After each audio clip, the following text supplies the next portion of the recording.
Ja sam Silvija Temšić, imam 27 godina i dolazim iz malog mjesta Ladinec. Trenutno sam se preselila u Zagreb. Zbog velikog broja kilograma koje sam imala nedavno, a to je 129 kilograma, odlučila sam se promijeniti svoje životne navike. Odlučila sam skinuti te kilograme, uvesti tjelesnu aktivnost, promijeniti prehranu. Sve ukupno u narednih 5 mjeseci izgubila sam preko 50 kilograma.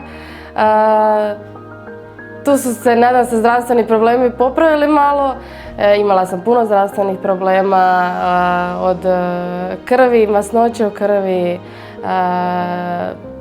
svih dodatnih što nosi prekomjerna tjelesna težina. Svoje zdravstvene probleme većinom sam znala, ali uz dodatne pretrage u Svetoj Katarini koje sam napravila, uvidjela sam da je tu puno veći problem i da drago mi je što sam krenula se baviti s tim problemom.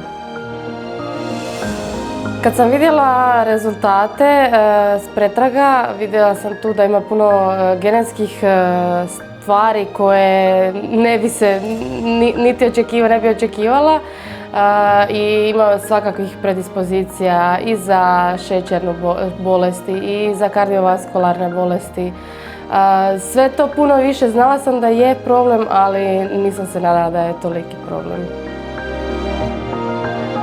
Silvija je pokazala da proces mršavljenja za žensku osobu također može imati veliki uspjeh, obzirom da je ona u sam proces ušla sa indeksom tjelesne mase 48, znači to je nekakva, ajmo reći, morbidna pretilost i nakon vrlo kratkog vremena je došla do indeksa tjelesne mase od 26, čime je izašla iz statistike pretilih osoba u Hrvatskoj i ja joj na tome zaista čestitam.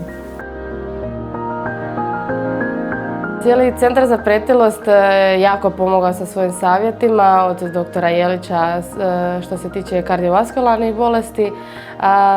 Tu je puno doktorica Linarić pomogla sa prehranom, gdje mi je predočila da mogu sve jesti samo u određenim količinama, ali doslovno ne treba se ničega bojati. Evo, imali smo i kruh za večeru, tako da ništa nije problem.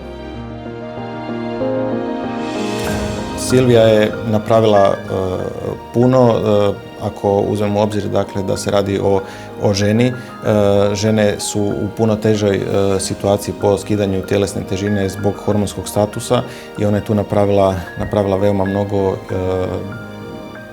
Nemjerljivo dakle, je njezin učinak na mršavljenje intenzivniji i jači nego kod muškaraca upravo zbog tog hormonskog statusa i na tome čestitam.